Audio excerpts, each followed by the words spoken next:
Good afternoon, everybody. It's Randy Hilburn again, wanting to share with you what occurred at the building this morning when we had the three worship services. Again, it was fairly nicely attended. We did have some visitors, and I think we are adjusting just a wee bit to what's going on. Of course, the problem with adjusting is that you have to keep on adjusting because who knows what rules are going to be changing in the near future. But we met with our three groups, and it seemed like we did a good job of worshiping God the way God wants us to worship Him. You don't have to spend a whole lot of time in the scripture without realizing that those who follow God are people who are to be involved with the world. And of course, what I mean by that is He created us to be socially connected. He created us to be able to imitate who He is by how we interact and react with the people all around us, the ones we love, the ones we don't love so much. And so as we consider that we need to be people who are involved as much as we possibly can. Some of us have certain limitations, but we need not excuse ourselves. You have the ability to do something to connect with your brethren and with people out there in the world. The principle stated by James in James chapter 2, where James says, if a brother or sister is without clothing and in need of daily food, and one of you says to them, go in peace, be warmed, and be filled, and yet you do not give them what is necessary for their body, well, what use is that? Even so, faith, if it has no works, is dead, being by itself.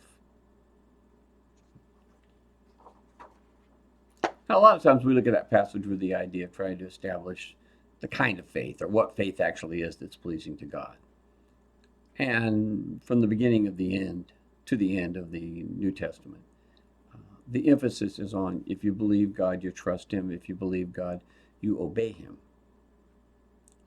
And so what James is saying is that the reality is that if you believe God, you act upon things that are introduced into your life where someone is in need. In this particular case, you don't just intellectually accept that there's something that needs to be done about someone who's not eating and doesn't have the basic needs met. But you know that there's something that needs to be done, and you and I are expected to act upon those. It's called being compassionate. It's called being understanding. But it's also being in the image of God. God established that He wanted to have a people that were like He was. He sought to create a people who could interact with Him. He seeks us in His stead, in some respects, to do that while here on the face of the earth. In 1 John chapter 3 and verse 16, John says, we know love by this, that He laid down His life for us. And we ought to lay down our lives for the brethren. There's that sense of, okay, I got to be giving of myself. But whoever has the world's goods and sees his brother in need and closes his heart against him, how does the love of God abide in him? I mean, it is a sign. It is an indicator. It's a signal that says, unless I am responding, unless I'm involved with what's going on around me,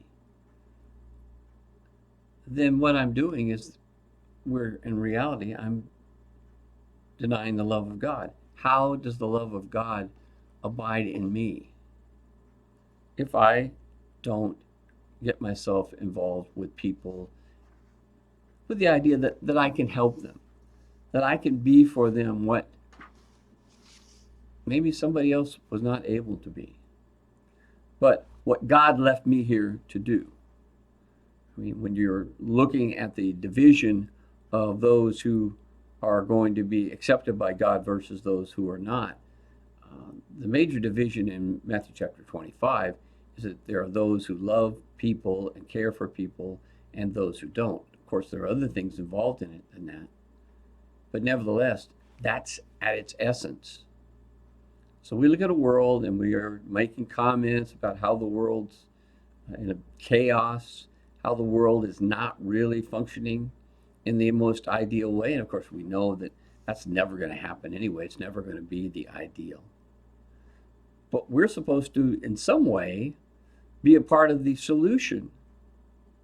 There's some examples from the past that show what happens or demonstrates what happens when we don't do what we should be. We don't pay attention. You'll notice it in the outline, and hopefully you'll be able to get that from the website. And also, I'll try to send you again, as I did last week, the slides.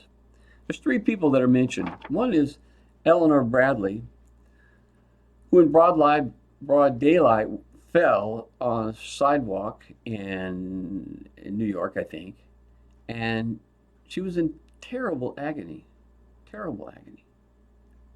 People just walked by her and walked by her and walked by her, and she was groaning, she was moaning, she was screaming so much that it caused her to go hoarse. And do you know how long it took for someone to do something about it? It took 40 minutes. With all, I'm sure, the hundreds of people who are passing by, it took 40 minutes for someone to decide, I'm the one. I need to do what's wrong. I need to do what's right to wrong this ignoring of this person. This person decided, finally, I'm going to be involved. And they got some insistence to the person. But look at all the time that passed by when something should have been done. A young man named Andrew Mormiel was riding the subway in New York, stabbed in the stomach 11 times, or stabbed in the stomach many times, and while 11 people stood by and watched him, didn't do anything. And you have to ask yourself the same question you might ask when you're thinking about Eleanor Bradley. Why didn't someone do anything about it? Why or how was it that people ignored it? Do you think the people who did not do anything, do you think they would look at themselves as being bad people, being people who aren't caring? I don't think they would, but they just ignored. The same thing with the young man on the subway. And then, of course, Kitty Genovese, who was beaten to death, while people in apartments above where she was being assaulted refused to even call the police. See, that's not being involved. That's lacking involvement. And this is not what a godly person does. And I realize how easy it is for us to make excuses for being the one to step out, doing something about it. And at the same time, still have a view of ourselves that, I know what's right and I know what I'm capable of doing, but I just didn't feel like doing it at this time. I had other things I had to do, or whatever it may be. I mean, it's always a rationale in some respects. Maybe it's just to protect ourselves. We don't want to put ourselves in harm's way, and so we step back and we don't do anything. Well, there's a story that Jesus tells in Luke, the 10th chapter. It's a very, very familiar one. Jesus replies and says to a man who was asking some questions about what it means to be a person who's doing the right thing in the kingdom of God. Says a man was going down from Jerusalem to Jericho and fell among robbers. They stripped him and they beat him and they went away, leaving him half dead. And by chance, a priest was going down on that road, and when he saw him, he passed by on the other side. Likewise, the Levite also, when he came to the place and saw him, he passed by on the other side. In other words, they didn't even go over to look to see what was going on with this guy, with obviously wounds and in need of help. They don't do anything. And again, I don't think these guys would think of themselves as being bad people. And I don't know what their reasons were. Maybe some of the same reasons that we have. Maybe they were afraid that there might be people somewhere ready to rob him as soon as they stopped to help this guy out. Or maybe they were just too busy. But for me and for you to know and to understand what's going on with ourselves, we need to know that these individuals, in their own mind, probably thought they hadn't really done a bad thing. Let's go ahead and read on down through the story. He says, but a Samaritan who was on a journey came upon him, and when he saw him, he felt compassion. And he came to him and bandaged up his wounds, pouring oil and wine on them. And he put him on his own beast and brought him to an inn and took care of him. What was the difference? If you go through and you read the text, there's a phrase there that separates the Samaritan, the outcast as far as the Jew was concerned in the southern kingdom, from the priest and the Levite. He had compassion. He saw somebody who needed help. He didn't just say it was a bad thing, it's a terrible thing. He had compassion. If you're a person of compassion, then you're a person who does something about this kind of problem. And he does it. He steps in. He goes on to follow it up on the next day. It says he took out 2 denarii and he gave them to the innkeeper and said, take care of him. And whatever more you spend, when I return, I will repay you. Which of these now, of the 3, do you think proved to be a neighbor? That was the question, who's my neighbor? To the man who fell into the robber's hands. And this is one of these situations where, as Jesus sometimes asks questions, the answer is very, very obvious. What did he say? Which of these 3 do you think proved to be a neighbor? Well, it was the guy who showed compassion. What about the people who passed by Eleanor? Did they show compassion? Were they being good neighbors? How about the young man who was stabbed in a subway? Everybody just stood by and watched. Obviously, they didn't show compassion. They might have felt terrible about what happened. I suspect that probably would be the case. But, I mean, who was the one who actually showed neighborly qualities? And that's what Jesus is talking about. He asked the guy who asked the question, who challenged him or tried to test him in some way. And he said, well, the one who showed mercy. Well, Jesus said, then go and do the same.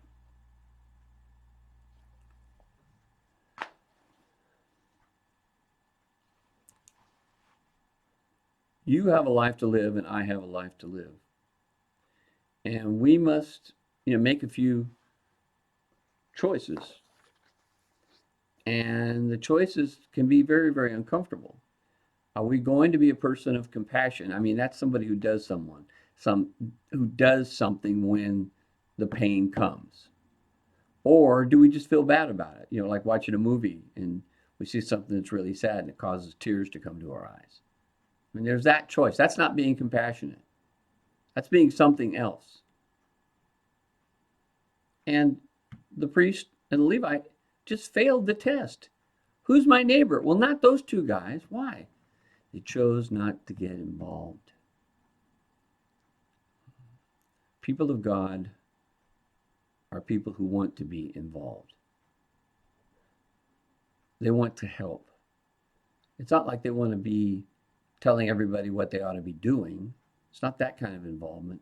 It's to be knowledgeable and aware of what's going on around us, to where when someone comes along who really needs us, then we're going to do something about it.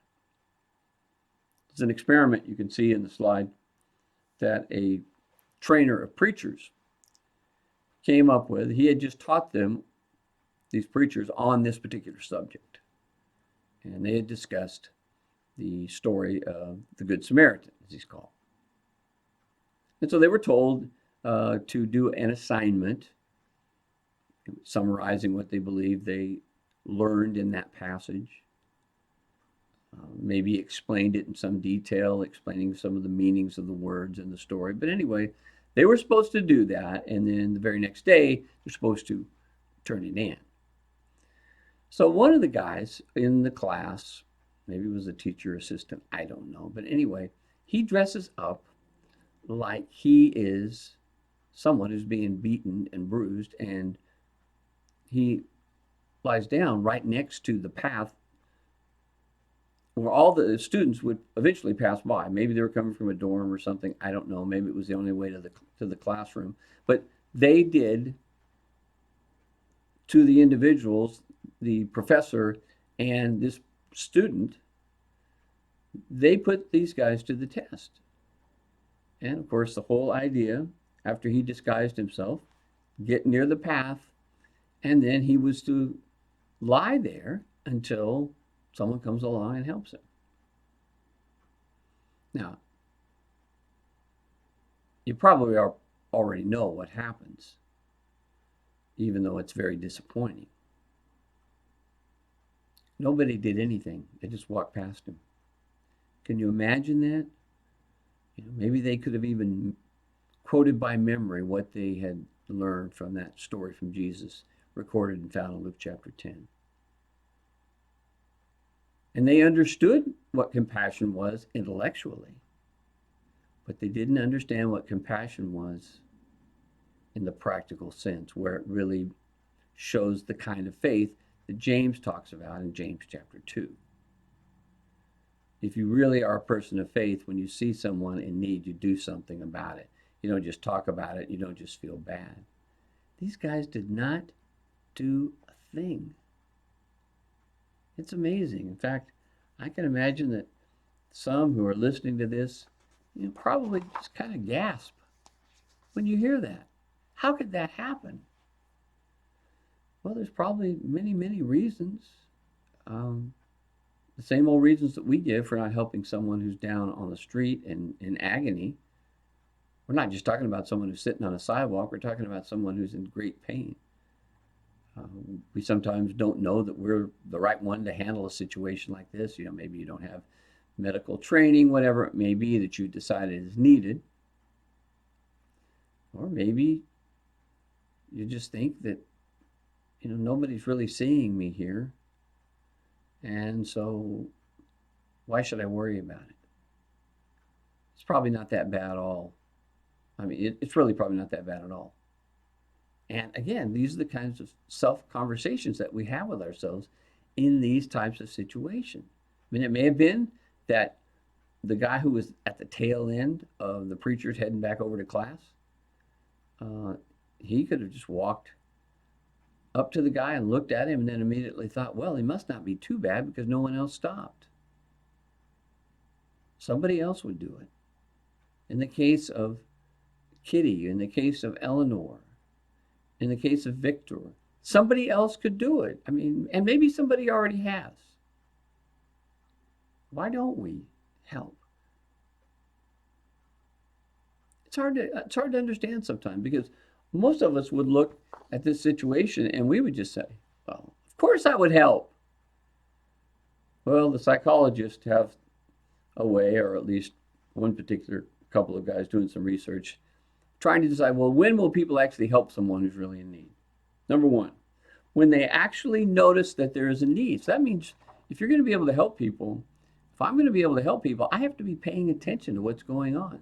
So do you. We have to notice what's going on around us. And oftentimes, that's our major excuse. Well, did you notice it? Oh, I wasn't really paying attention. And for us, that's a legitimate excuse.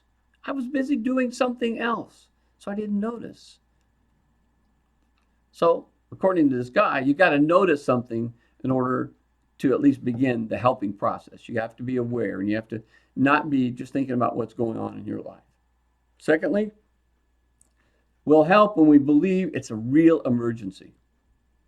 In other words, when there's something that's really, really obvious that needs to be done. Maybe someone's bleeding profusely. You need to stop the bleeding. Well, if you see an emergency, you just might really truly stop. Now, remember, this is not a sure thing, because the people on the subway were pretty near the blood and they didn't do anything about it. As I said, I bet they were afraid for their own lives and used that as a rationale for not doing anything. Finally, we are at the point of helping when we are prepared to take personal action, personal responsibility. And once we've gone through that process, we actually notice a need. Secondly, we believe that this is an emergency. And thirdly, I've decided I'm going to take responsibility. And then I'll do something about it. So, what do you think about that? Is that the process that the Samaritan went through? I don't know. I think probably you'd find it to be true. I mean, the other guys could have gone through the process. They could have noticed it. They could have believed the need was an emergency, but still didn't do what? Take personal responsibility. That's where we have to give ourselves value and see the reality of how important we are to the world around us. Because oftentimes, unless I help or unless you help, it's not going to get done. It's just not going to happen. Someone was asking me about whether she should get involved in helping a person. I really wasn't sure that it was maybe her responsibility or that it was something she was capable of taking on. And I told her that the best thing she could do was to overcome her doubts about herself and just get right in the middle of the problem. Yeah, it's possible she would make mistakes. It was my judgment that she was the kind of person that could handle that responsibility. So I encouraged her to get involved. But that's what happens. Sooner or later, we've just got to decide I'm going to get myself in the middle of this. And not necessarily, preaching sermons to the person. That may be something that needs to be done. But it's someone who is in a need that is immediate. And you have to understand you're the only one who may be the person who's going to take care of this. But most of the times we think we're inadequate. I mean, I don't have medical training. We have people in the congregation who do. I would expect in that situation that I would just be looking to them and say, this is your thing, you help them out. But what if they weren't there? Would I have the confidence in myself enough to do with the things that I've learned what it is that actually needs to happen instead of thinking, I can't do this for fear of what might happen? I may goof it up and people may make fun of me, or I may goof it up and I may get sued. Is that the way a Christian takes on responsibility?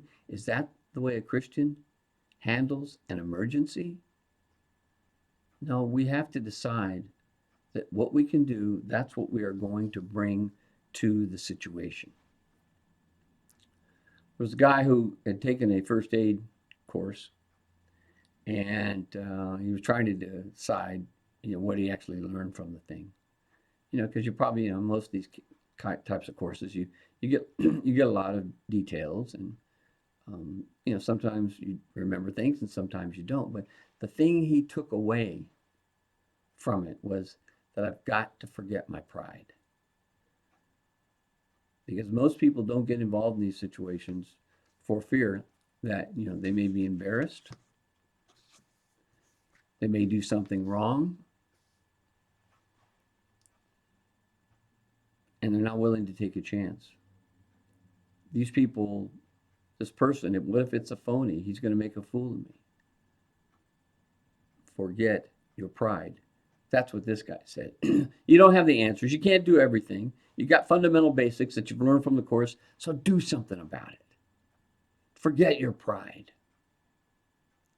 Who are you? What kind of a person are you? Are you seen as a person who's looking for opportunities to help people? And again, not consult, not do things that might sort of lead them the right way by something that you might say. Again, at times there's the need for that. However, what would we have done when Kitty was being beaten and killed? Would we think somebody else did it? Somebody else took care of it? Somebody else made a call? Somebody called the police? You can even do that with your cell phone. You can believe, even as you go by an accident, you don't see anyone there doing anything about it. You choose to not stop, but you go ahead and you make some sort of a phone call. Or maybe you don't even do that because you're saying to yourself, well, there's been a lot of cars that have passed by here. Somebody has probably already done it. Really? Is that what happened with our three individuals? The point is that of the people around them, nobody did anything. Jesus went to the cross to show that helping others is the most important thing you can do. Dying for others is the most significant thing maybe you would have to do for anyone. He went to the cross, yes, to die and provide for us the forgiveness of sins, but he also went there to show me and you how to live.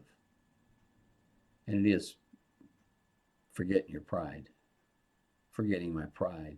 It's being willing to put it on the line, even though, again, I may not be the best person for the job, but who's going to do it? Who's going to accomplish it? So that's what we talked about this morning in our second worship session where we had the three groups meet, and we had some good singing. We had some good talks made about the Lord's Supper. There were some good prayers that were prayed. It was what a time of worship should be. And I believe we honored God by his word being presented, the principles being presented. You and I are to be people, we're not nosy people, but we are people who want to be involved in what's going around, particularly when somebody needs there to help someone. You and I must be the one. We must choose ourselves and be described as the Samaritan was, as the one who had compassion. Thank you much for listening to me this afternoon. I appreciate the time you've taken to listen to it.